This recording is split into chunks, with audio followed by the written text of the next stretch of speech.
believe the shift that we're seeing now around generative AI is equal in importance to the earlier shifts from cloud to on-premise software and the shift from desktop to mobile. I think every company is going to be an AI company, and everything we do at work and how we live is going to be transformed by AI. So I net out thinking a lot of this is real. One mental model that my partner Reid Hoffman and I wrote about to think about how AI might impact our lives is this concept of a copilot for everybody. So GitHub Copilot is an initial Copilot product that's used by developers that helps developers write better code. Imagine a world where copilots get built for lawyers, helping them write better briefs, for doctors, helping them do medical diagnoses, for salespeople, helping them sell software. I think if we're having this conversation 3 years from now, all of us will be using these products that feel like copilots in the way we work and live. ChatGPT e a guerra dos buscadores. No Terraço Cast de número 360. A vinheta inicial é Sam Motamed da Greylock Partners falando sobre inteligência artificial ao Bloomberg Technology.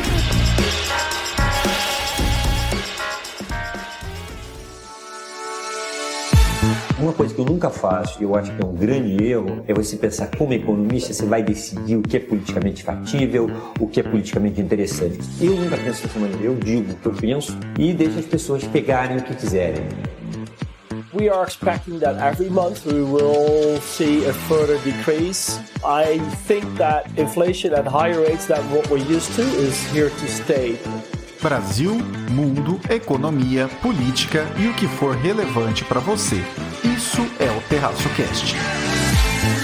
E aí, pessoal, tudo bem? Caio Augusto, diretamente da tarde chuvosa de 4 de março de 2023, um sábado em Ourinhos, para o 360 do meu, do seu, do nosso Terraço Cast. Logo de cara te digo, nesse episódio teremos 2 novidades, ouve até o final que você vai saber quais são. Comigo neste episódio estão 2 pessoas que você sempre ouve por aqui e uma que, embora não esteja aqui em tantos episódios, está sempre por trás de diversos projetos deste terraço econômico. Vamos ao trio de hoje. E aí, Fernanda Mello, tudo bem? Oi, Caio, Rê, Arthur, um prazer estar aqui com vocês para mais uma semana na companhia dos nossos ouvintes terraceiros. Também ela, Renata Couto, nossa correspondente internacional diretamente da Califórnia. Fala, Renata, tudo certo? Oi, amigos do podcast do Terraço. Oi, Caio. Oi, Fernanda. Oi, Arthur. Tudo bem aí com vocês? Aqui é a Renata falando da Califórnia e trazendo, como sempre, o Boletim Internacional. E ele, sumido, mas sempre por aqui, Arthur Solo. Fala, Arthur, tudo bem?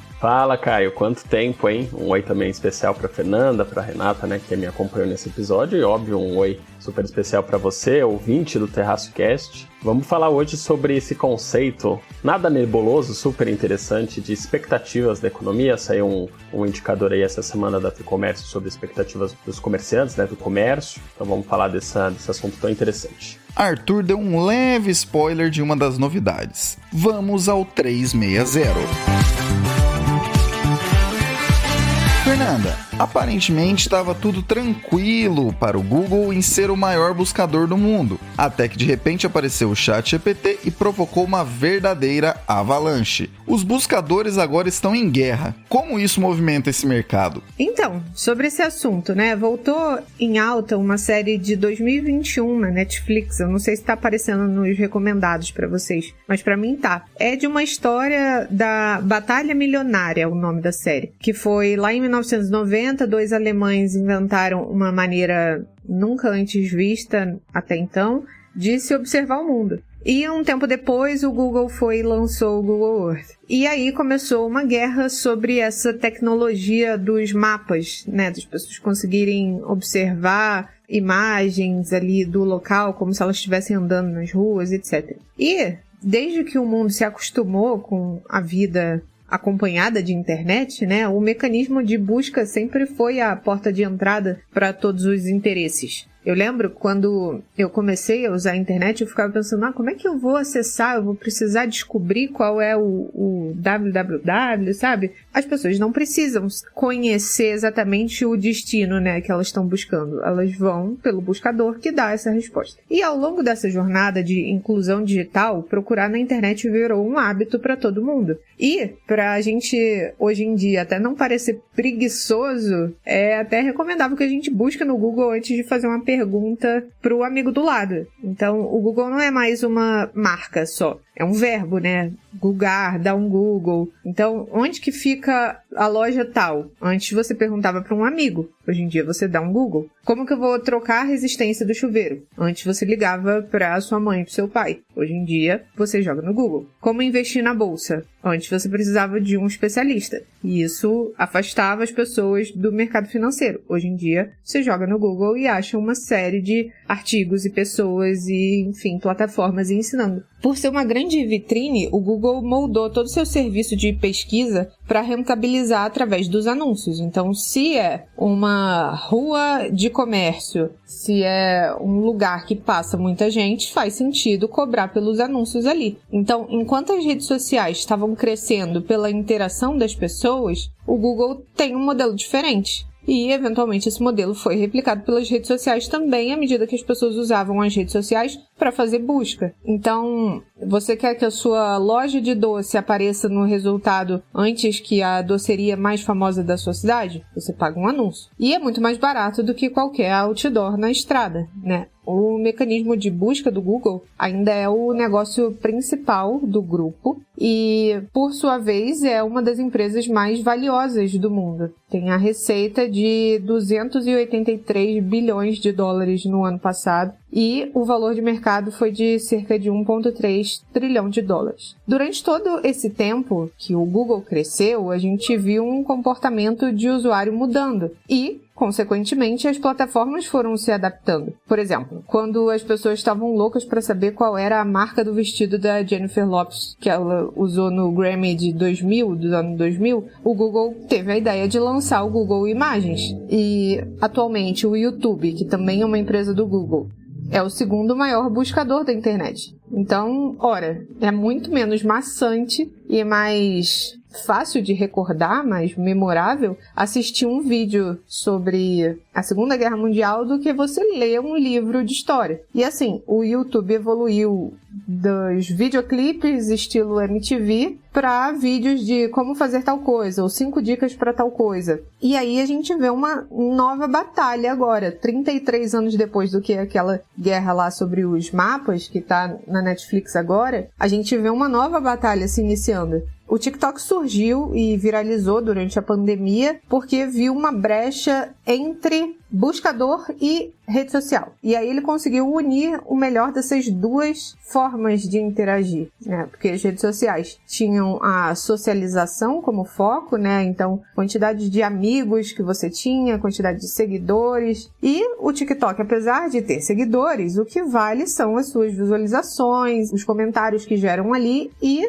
muitas pessoas usam o TikTok como busca, principalmente a geração mais jovem. E o Google, que se consolidou como mecanismo de pesquisa, agora também vê a necessidade de se adaptar a esse imediatismo, né? O próprio YouTube adicionou a sua ferramenta de shorts, que funciona basicamente como um TikTok. Mas, em tecnologia, a gente ainda não viu algo que fosse tão resiliente a ponto de não se abalar com os concorrentes, né? Então, apesar de a gente não ver um grande concorrente da mesma magnitude do Google, a gente não pode achar que ele é imbatível. Por exemplo, a IBM já liderou a computação empresarial, a Nokia já foi líder de telefone celular, hoje em dia os líderes são outros. Em 2023, a pauta mais quente da tecnologia é o ChatGPT, a inteligência artificial que gera respostas rápidas. Você consegue programar o formato que você espera daquela resposta. Então, se você joga no ChatGPT, você é meu agente de viagens, monte para mim um roteiro de 5 dias em Londres, ele te monta.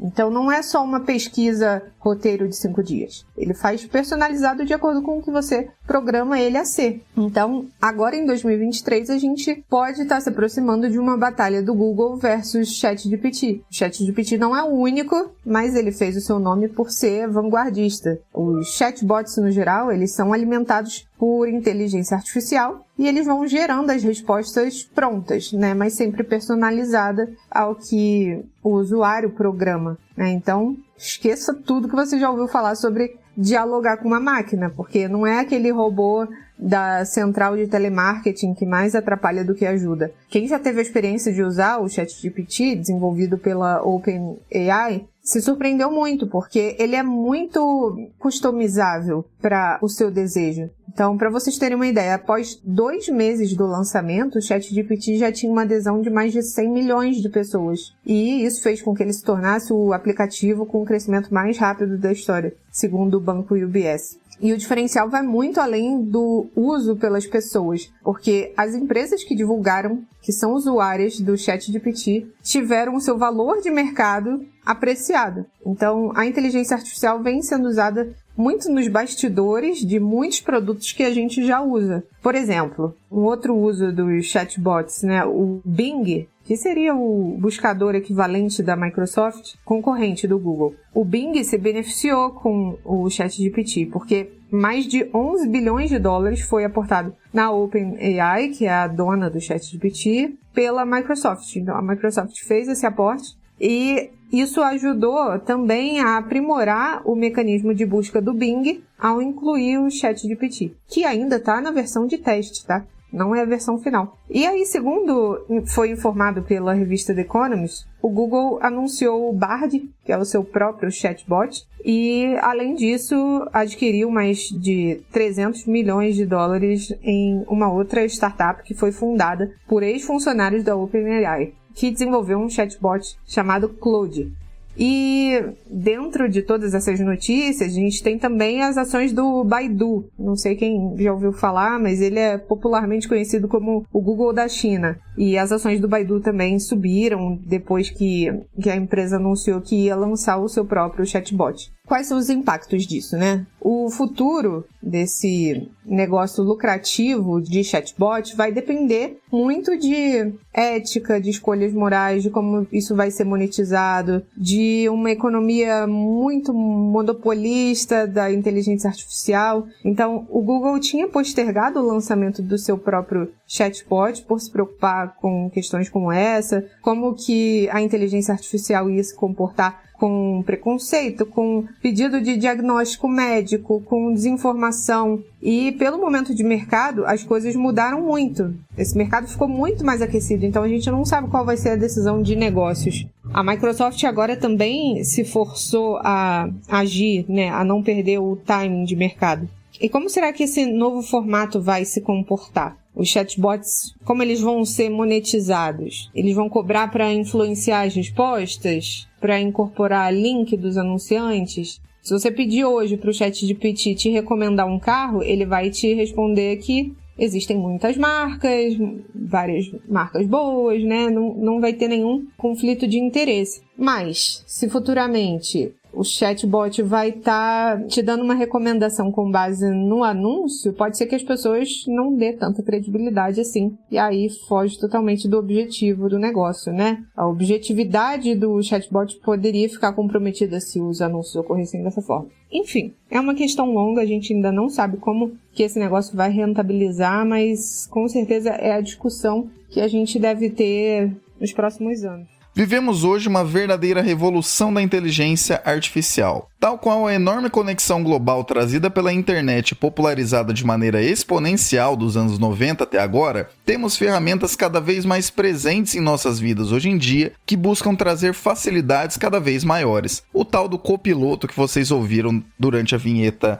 inicial. Se antes a ideia era dar um Google para achar alguma coisa, hoje em dia o tal ChatGPT, que foi recentemente incorporado em versão beta ao Bing, que é o buscador da Microsoft, permite que você tire a dúvida por partes, como se estivesse conversando com alguém. Aquele você perguntava para um amigo que a Fernanda falou, mas trocando ideia com uma inteligência artificial que não apenas vai buscar os dados, como também os apresenta de forma detalhada. Não é o onde é que está o livro sobre tal assunto que você pergunta numa biblioteca, mas o aqui está o trecho do livro que você perguntou que conta sobre o assunto que você estava querendo saber. Sim, isso é algo muito novo, diferente e tem muito espaço para crescer. Em todo caso, vale lembrar uma coisa muito importante. forte. Nem toda ferramenta traz ganho de produtividade. Esse ganho só acontece se você saber o que fazer com ele. Por exemplo, para o pessoal da arquitetura, o CAD é um software que ajudou bastante a projetar as coisas e deixar tudo bem mais visível a quem está projetando e também a quem está ali prospectando serviços e tudo mais, né? Tá, mas como é que esse valor de fato é destravado? Como é que esse valor é mostrado? Por quem sabe utilizar aquela ferramenta. Na atualidade, temos a maior disponibilização de dados da história da humanidade e isso não fez com que todos fiquemos necessariamente mais sabidos, né não? Fato é que, nessa enxurrada de possibilidades, com o Google e seu guarda-chuva, que contém buscas em vídeos com o YouTube, o ChatGPT no Bing, as buscas de tutoriais no TikTok, as soluções da Baidu na China e por aí vai. Com essa enxurrada de novidades e possibilidades, temos por um lado que cada vez mais essas ferramentas estarão disponíveis quando o assunto é buscar algo na internet. A ver como, principalmente agora que os juros voltaram a fazer sentido e o dinheiro voltou a ter custo, como todos esses conseguirão se rentabilizar e manter a clientela fiel. Afinal de contas, nenhuma estrutura mais básica trabalha de graça. Imagina uma que praticamente vira uma nova amizade na sua vida para basicamente todos os momentos.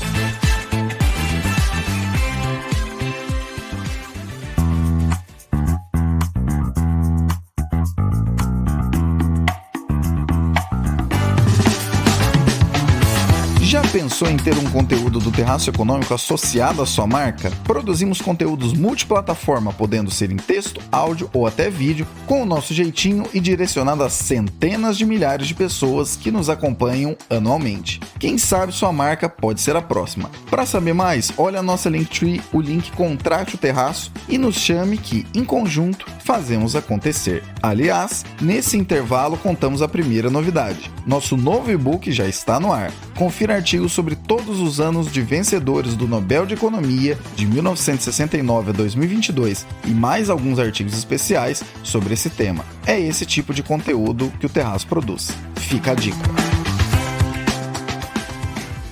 Renata, traga para nós o Boletim Internacional. Então, começando com a guerra Rússia-Ucrânia, o que a gente teve essa semana foi, primeiro, a Rússia alegando que estava sendo atacada por drones ucranianos, inclusive chegou a fechar o espaço aéreo da região de São Petersburgo, que é a segunda maior cidade da Rússia, inclusive a cidade natal do Vladimir Putin. A Ucrânia nega esses ataques, disse que inclusive teria todo o direito de atacar a Rússia, pois vem sendo, invadida há mais de um ano, mas que se fosse começar a atacar, não começaria por alvos de infraestrutura, começaria por alvos militares, e que isso deve ter sido ali mais alguma atrapalhada russa. Então a Ucrânia não assumiu esse ataque direto à Rússia através de drones. Outra coisa que aconteceu essa semana foi a Finlândia. A Finlândia, além de estar acelerando o processo de adesão à OTAN, começou a fechar as fronteiras físicas na fronteira da Finlândia com a Rússia. Lembrando que a Finlândia foi o último país a fechar a fronteira com a Rússia em setembro do ano passado, naquele momento em que o Vladimir Putin aumentou a convocação de soldados, de reservistas. Muitos russos tentaram fugir e naquele momento a Finlândia fechou a fronteira com a Rússia. Mas apesar de ter fechado, não tinham barreiras físicas. E essa semana a Finlândia começou a construir ali muros, cercas na fronteira com a Rússia. Outra notícia que a gente teve essa semana foi o telefonema do presidente Lula com o presidente Zelensky da Ucrânia. Foi uma conversa importante que foi o Lula reafirmando aí o apoio do Brasil à integridade territorial ucraniana. Lembrando que o Brasil já tinha votado dessa maneira junto com o Ocidente na reunião da ONU, contrariando aí os outros países do BRIC que ou se abstiveram ou foram mais a favor da Rússia. No caso do Brasil, ele já votou ali com o Ocidente a favor da Ucrânia na ONU.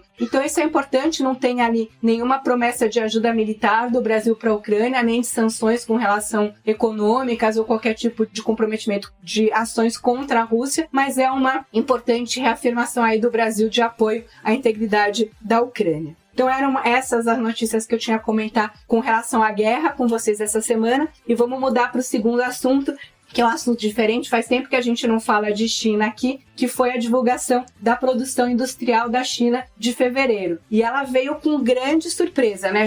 O mercado já esperava, né? Inclusive o Caio estava comentando isso e falou assim, olha, fica de olho porque vai sair alto e tal. Então o mercado já esperava uma produção industrial chinesa mais forte, isso por conta da redução, né, das medidas de Covid-0 no final do ano passado. Então a China vinha com aquela política, né, de Covid-0. A China sofreu muito, vários lockdowns, né, várias ondas aí de contaminação durante o ano de 2022. O ano de 2022 foi um ano bem ruim para a economia chinesa por conta dessas restrições de Covid. No final do ano passado, junto com uma onda de disseminação da variante Ômicron e mais um descontentamento, né, a gente chegou a comentar isso bastante na época, né, da população com relação a essas medidas muito restritivas de Covid-0. O governo chinês resolveu fazer uma redução dessas políticas de maneira bastante abrupta e aí isso proporcionou, né, um aumento rápido da atividade econômica. Isso já mostra nesse índice que acabou de ser divulgado na quinta-feira da atividade econômica de fevereiro. Da atividade econômica, o índice foi para 52,6%, né, um aumento de 2,5% no índice com relação a janeiro, o que representa uma alta de 5% na atividade econômica. Então, apesar de que as pessoas já estavam esperando, né, esse aumento, o aumento veio ainda mais do que o esperado, né?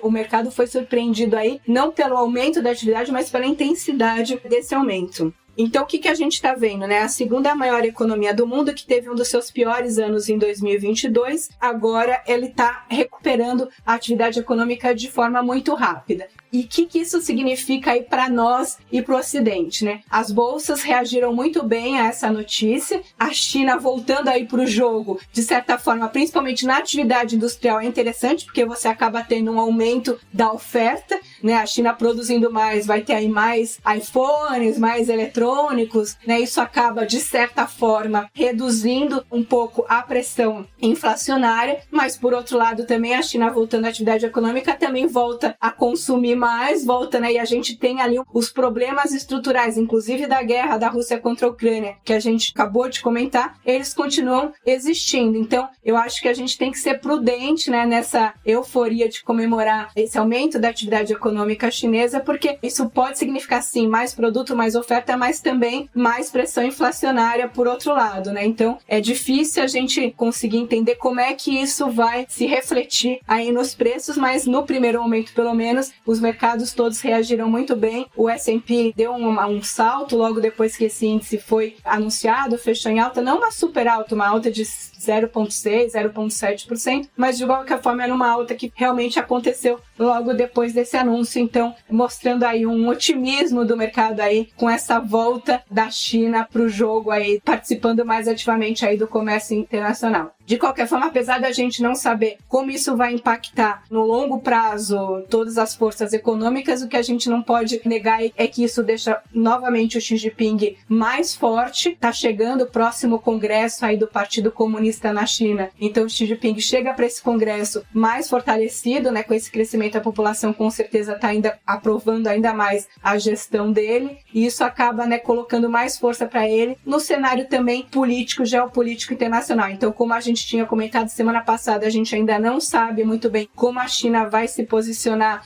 né, nesse conflito da Rússia com a Ucrânia. Por enquanto tem ficado assim mais ou menos neutra, o que significa de certa forma algum apoio para a Rússia. A China até apresentou, né, uma lista de 12 itens que eles consideram interessantes, assim, que deveriam ser seguidos para se conquistar a paz, né? A China tem interesse, né? A guerra atrapalha os negócios, né, de todo mundo. Então ninguém, já tirando talvez o Vladimir Putin, que quer ali anexar a Ucrânia para se consolidar no poder ou para se manter no poder para sempre, a guerra não interessa a ninguém. Então vamos ver quais vão ser os próximos passos da China nesse, digamos, xadrez internacional, e a gente continua aqui acompanhando e trazendo essas informações aí para vocês. Existem certos eventos que funcionam quase como uma dobra no espaço-tempo, acelerando processos que demorariam muito tempo para acontecer caso não tivessem, de fato, né, ocorrido. Na pandemia, por exemplo, a digitalização de diversos serviços aconteceu, e apesar de preferirmos a presença física nos negócios,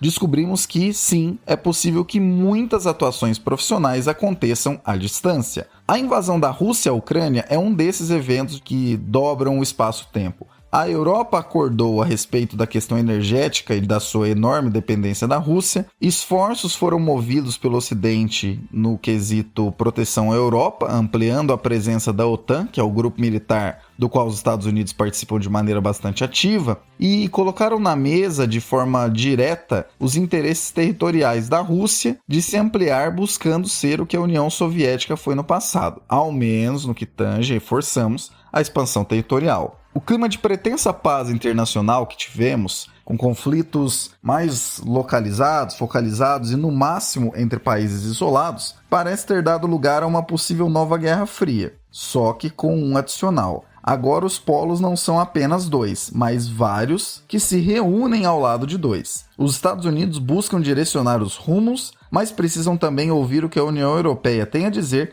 e também o que tem a dizer outras forças que se alinham desse lado. E do lado da Rússia, se há um enorme boicote vindo do Ocidente, existe a China ali do lado aproveitando para expandir sua presença em termos de trocas comerciais, comprando ali commodities e vendendo outros tipos de serviços, até serviços financeiros. Não é o capitalismo versus socialismo do pré-muro de Berlim, mas sim são tantos interesses envolvidos que a conciliação é muito mais complicada do que parece. A ver como isso se desenrolará. E a respeito da volta da China para a economia global, cabe primeiramente afirmar que você que ouve esse podcast fiel e semanalmente já estava por dentro desse conjunto de possibilidades há alguns meses, inclusive do ponto que será comentado neste momento. O ritmo de crescimento chinês é forte, mas vem diminuindo ao longo das últimas décadas. Já esteve em 2 dígitos anualmente, passou um tempo razoável acima de 7% e, na atualidade, parece estar mais ligada a 5% ou até mesmo um crescimento menor. Para quem ouve isso isoladamente, talvez pense, o Caio enlouqueceu, como esse crescimento aí não é forte. Mas a questão vai além disso, envolve como o resto do mundo se beneficia ou não desse crescimento. O foco que tem sido cada vez mais anunciado pela segunda economia do planeta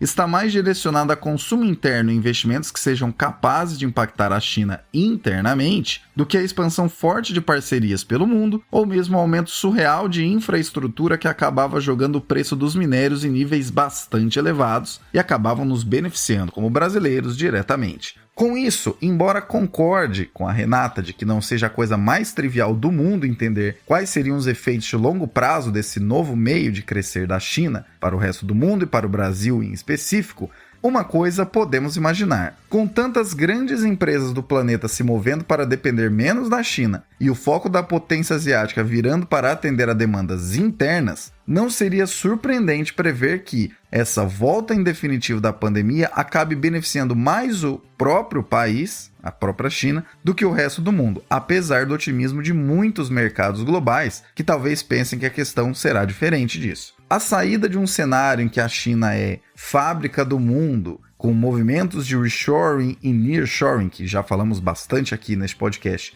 tende a deixar o mundo mais caro e menos previsível, pelo menos até que seja possível encontrar um novo ritmo de crescimento da economia global. Nesse aspecto em específico, de fato, aquela expressão que ficou tão batida na pandemia, a novo normal, faz algum sentido.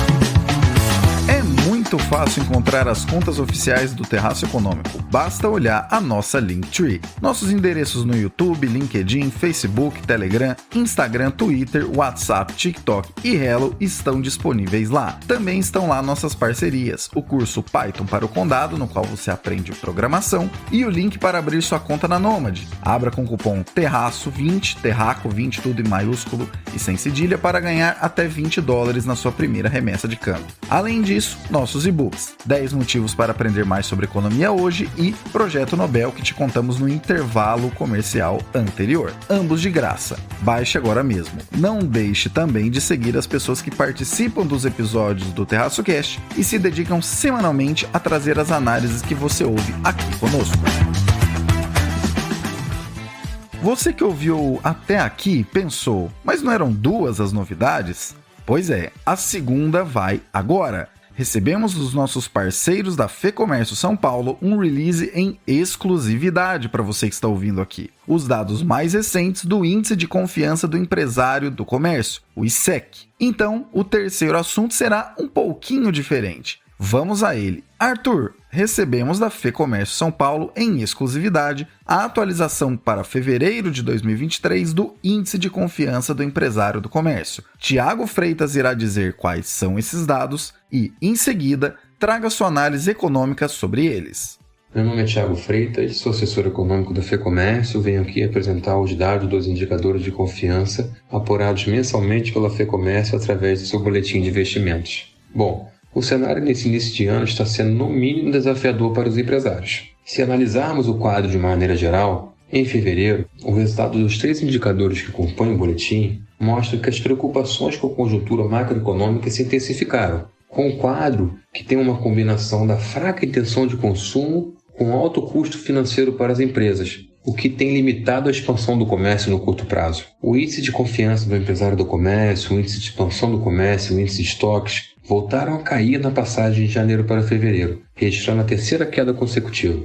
O ICEC registrou queda de 1,4%, caindo para 112,3 pontos em fevereiro. Em relação a fevereiro do ano passado, o indicador recuou 3,8%. O IEC, que é o índice de expansão, caiu 3,2%, recuando para 107,3 pontos em fevereiro. Na comparação com o ano passado, o indicador registrou queda de 4,7%. Já o índice de estoques, que apura o sentimento dos empresários em relação aos seus estoques, a queda foi de 2,4%, passando para 111,8 pontos em fevereiro. Em relação ao ano passado, o indicador recuou 7%. Bom, chama atenção a alta da percepção dos empresários em relação à situação dos estoques inadequados para cima, segunda alta consecutiva, que aparentemente pode ser um sinal que a demanda mais fraca está afetando a performance das vendas, com as empresas acumulando mais produtos em seus estoques. O momento macroeconômico do país exige dos empresários planejamento financeiro, resiliência nas decisões, principalmente nas ações de gestão de estoque e na administração de fluxo de caixa. A redução de despesas operacionais é importante para poder equilibrar o caixa diante de uma possível queda de receita. Então, acho que o que fica legal aí de comentar, né, por mais dessas siglas, né, seja o índice de confiança do empresário do comércio, da indústria, agro, serviços, o que for, acho que é importante para os ouvintes, né, entenderem qual a importância, né, desse indicador de expectativas e como ele influencia na própria economia. E aí um exemplo que eu gosto bastante de dar é da Bolsa de Valores, né? Muita gente pensa, né, que o resultado da empresa XPTO saiu e as ações caíram ou subiram. Normalmente elas não caem por causa do resultado, elas caem por causa das expectativas em cima desse resultado. Então, se era esperado que a empresa ia lucrar muito e ela teve um prejuízo, as ações desabam. Então, existe todo esse conceito de expectativas que é o que os agentes, né, sejam eles analistas, sejam eles investidores, sejam trabalhadores, o que eles esperam em relação ao futuro. E quando a gente fala de expectativas do empresariado em si, é um dos principais agentes aí da economia que estão olhando para frente e decidindo o quanto que vão empregar, o quanto que vão investir, o quanto que vão comprar de estoque. Então, são várias decisões aí que afetam muito a economia, né, movimentam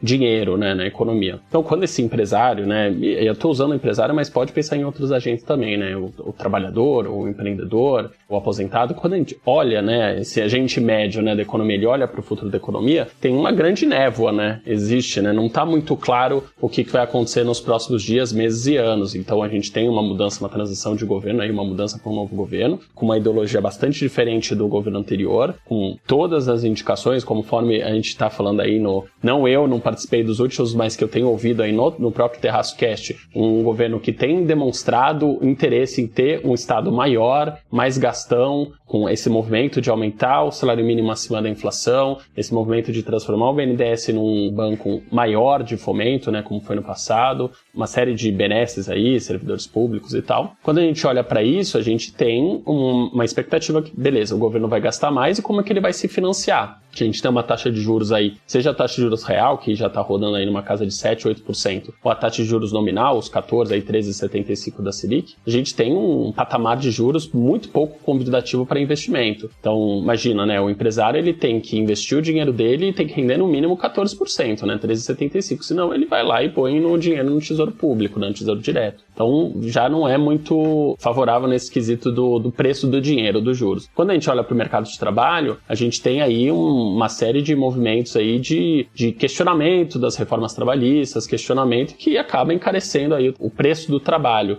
seja pelo lado tanto do dinheiro, né, de juros, quanto das regras institucionais, né, de trabalho, do mercado de trabalho, e outros movimentos ali, né, de você ter uma inflação persistente, né, assim, a gente tem uma inflação em 2022 muito menor do que no resto do mundo, até menor que os Estados Unidos, né, em alguns países da Europa. Então a gente tem uma inflação aí na casa de 6%. A gente tem essa discussão agora, né, de mudança do teto, né, de ter uma novo arcabouço fiscal, como foi falado no último episódio. A gente tem uma discussão também, né, do aumento da meta de inflação, né, aliviar um pouco essa regra dura aí de inflação que a gente tem na meta de inflação de ser na casa aí de 3%. Então a gente tem todo um movimento que pode levar a uma maior inflação. Então se a gente está saindo de uma inflação de 3 da meta, né, a meta, pelo menos a inflação já 12 meses futuro já não está rodando nesse nível. Mas se a gente levar para 4,5, 5, os agentes eles vão ajustar essas expectativas e falar, não, o Brasil vai rodar com uma inflação de 6, 7, com um pouco mais. Então, essa queda, né, que foi apresentada das expectativas do comércio, questão dos estoques, né, que foi falado, né, que prevê, né, uma demanda menor, só está refletindo um sentimento cada vez mais claro que o futuro está cada vez mais incerto. Tem movimentos ali que não levam o Brasil para um patamar de crescimento sustentado, de um crescimento da produtividade. É engraçado como a gente esquece de falar. Eu não vejo nos jornais, né, na mídia, não falar de produtividade, que é um problema que a gente tem há 40 anos, que não está sendo enfrentado. Óbvio que você não vai ser enfrentado em 6 meses, é toda uma agenda para você aumentar a produtividade do país. Coreia do Sul está aí para provar, né, e outros países aí que conseguiram escalar e ter um aumento da produtividade real ali,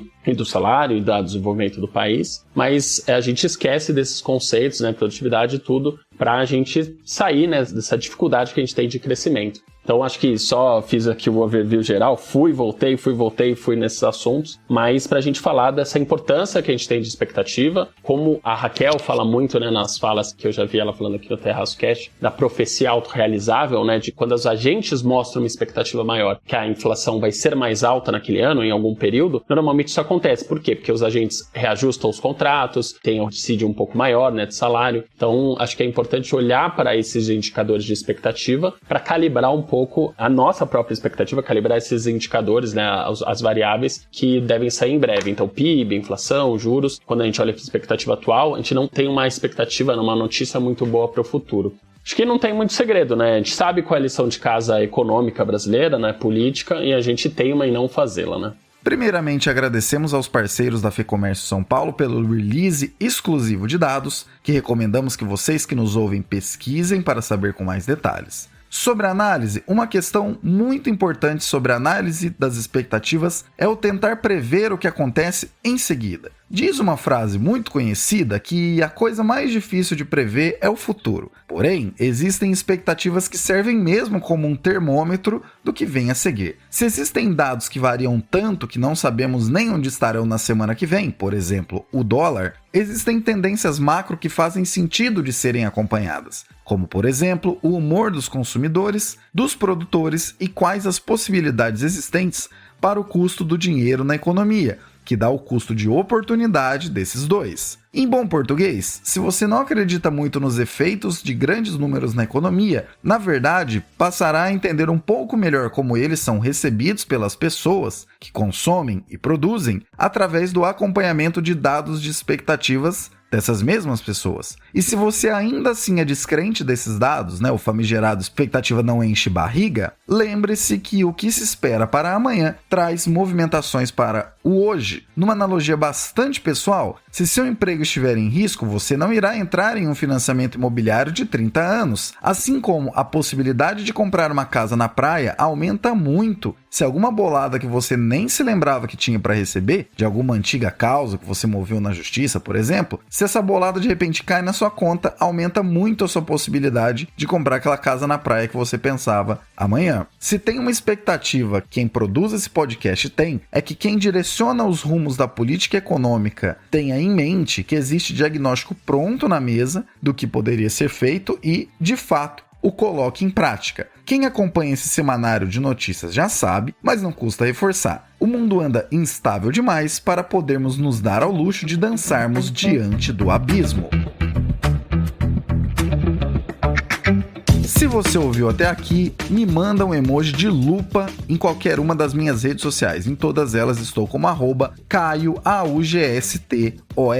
para ganhar um salve no próximo episódio. Rogério, aqui está seu abraço, meu caro. Agradecendo a esse trio que trouxe as análises do 360. Muito obrigado, Fernanda, por trazer essa atualização aí da Guerra dos Buscadores, que ainda vai longe e muito provavelmente vai aparecer aqui outras vezes com outras atualizações, e te aguardamos na semana que vem. Pessoal, na semana passada eu deixei o emojizinho temático da aposentadoria lá, o pé de meia. E aí, 3 pessoas mandaram o emojizinho de meia para mandar o salve. Então fica aqui o nosso abraço pro Gustavo Drummond, o Eliomar Oliveira e o Thiago Gonçalves, que mandaram aí o emoji. E já que a gente falou de tecnologia, essa semana eu vou pedir para você deixar um emoji lá para mim no @sigafefa lá no Instagram, um emoji de robô. Sabe um robozinho que parece dos Jetsons, aquele desenho? Perfeito, aquele emojizinho lá. E aí o próximo beijo, abraço no salve da semana que vem é todo seu.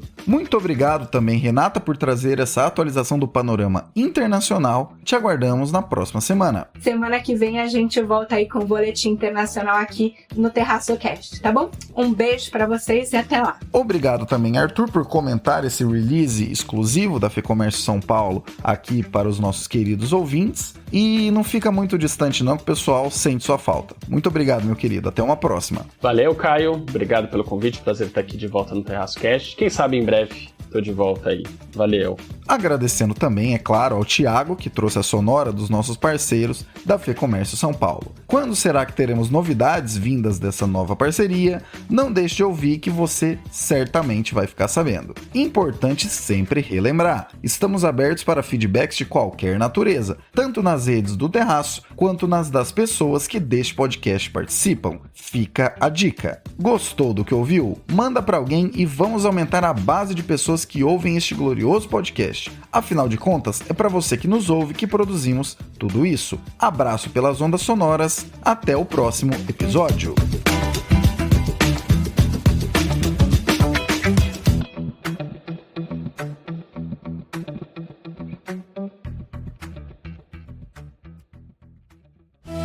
Este episódio foi editado por Atelas, soluções em áudio para podcasts. Encontre a Atelas nas redes sociais. É só buscar por @AtelasEdição.